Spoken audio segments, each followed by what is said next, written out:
बिस्मिल्लाहिर्रहमानिर्रहीम अस्सलाम वालेकुम। आज आपके साथ बहुत ही ज़बरदस्त रेसिपी शेयर करने लगा हूँ। यह है क्रिस्पी आलू के कटलेट्स। चले आए शुरू करते हैं इसकी रेसिपी।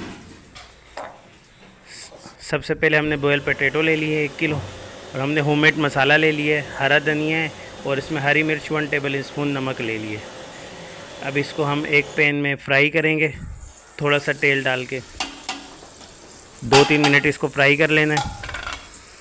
इस तरीके से हम इसको फ्राई करेंगे।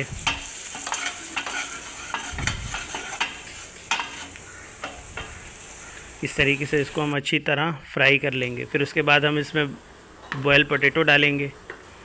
इसको भी हम जो है 2-4 मिनट इसको फ्राई कर लेना है। फ्राई करने से क्या होगा, इसमें जो फ्लेवर है जो अच्छे तरीके से आता है इसमें फ्राई भूनने के बाद। इसके बाद हम समोसा पट्टी ले लेंगे। उसको इस तरीके से बारीक बारीक छुरी की मदद से आपने काट लेना है। इसको इस तरीके से समोसा, हम जो समोसा पट्टी होती है उसको लेकर हम इसकी बारीक बारीक पट्टियाँ काटेंगे इस तरीके से। इस तरीके से हम इसको काटते रहेंगे। इसके बाद ये जो हमारा मसाला है, अब इसको कटलेट्स की शक्ल देंगे। इस तरीके से हम इसको कटलेट्स बनाएंगे। आप छोटा भी बना सकते हैं, बड़ा भी बना सकते हैं। इस तरीके से हम फिर इसके बाद हम इसको मैदा जो हमने बनाया था उसमें डिप कर लेंगे।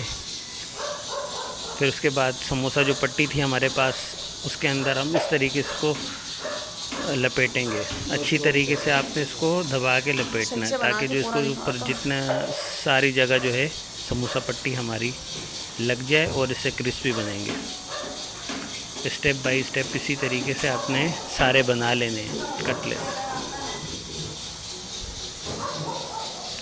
उसके बाद जो है हम एक पैन लेंगे, उसमें थोड़ा सा समोसा पट्टी डाल के देखेंगे कि गर्म हो गया। फिर उसके बाद बाकी हम अपने कटलेट्स डालेंगे। इस तरीके से देखें बन शेप तैयार हो गई इसकी। अब इसको हम फ्राई करेंगे। एक साइड से फ्राई हो जाए तो दूसरी साइड से आप इसको घुमा लें। इस तरीके से हम इसको जब तक गोल्डन ब्राउन होने तक फ्राई करेंगे। इसके बाद माशाल्लाह हमारी फ़ाइनल लुक तैयार हो गई है। ये देखें, इसको हमने गार्निश की है केचप, मायोनीज़ और चटनी के साथ। अगर आपको हमारी रेसिपी अच्छी लगे तो आप हमारा को सब्सक्राइब करें और बेल आइकन को लाजमी दबाएं। अल्लाह हाफ़िज़।